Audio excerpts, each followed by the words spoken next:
ভূতের প্রপোজাল। রাত তখন 12টা বেজে 13 মিনিট।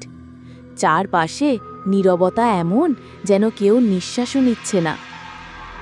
সোহেল একটা ছোট গলির মধ্যে দিয়ে হেঁটে বাসায় ফিরছিল।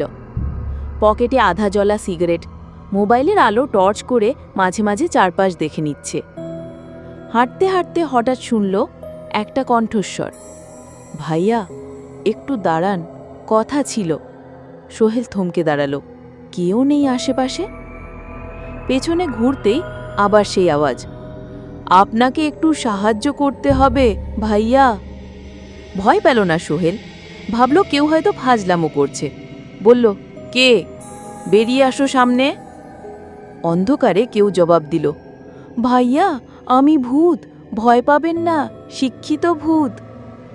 সোহেল এক ঝালক হেসে ফেলল, আরে বাহ, পড়ালেখাও করছো নাকি? সে বলল, হ্যাঁ ভাইয়া, ভূতদের মাদ্রাসা ছিল, আমি ক্লাস 10 পর্যন্ত পড়েছি, তবে প্রেমে পড়ে সব শেষ।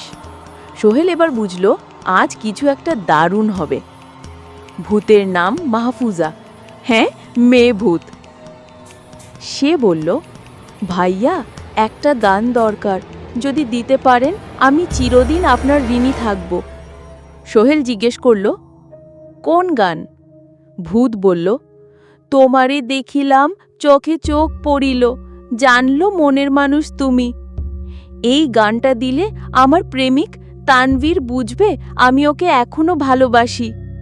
সোহেল বলল, তোমার ভূত প্রেমিকের জন্য গান দরকার? ও নিজেও তো গায়।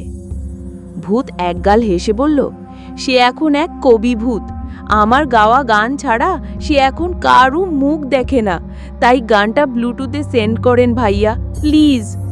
সোহেল মোবাইল অন করল। হঠাৎ এক ডিভাইস আসে, নাম লেখা মাহফুজাস আফটার লাইফ স্যাটেলাইট। সে বলল, এটাই আমার ডিভাইস ভাইয়া, সেন্ড করেন। গানটা পাঠিয়ে দিতেই ভূত হেসে উঠল। না না, ভয়ঙ্কর হাসি না, একদম মিষ্টি হাসি। আপনি জানেন না ভাইয়া, আপনি আজ দুটো আত্মা এক করলেন। ভালোবাসার জন্য ভূতেরাও যুদ্ধ করে।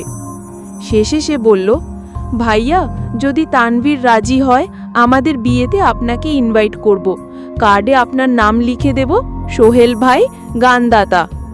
সোহেল হেসে বলল, ঠিক আছে, তবে ভূত বিয়েতে দাওয়াতের সাথে চা বিস্কিটও চাই।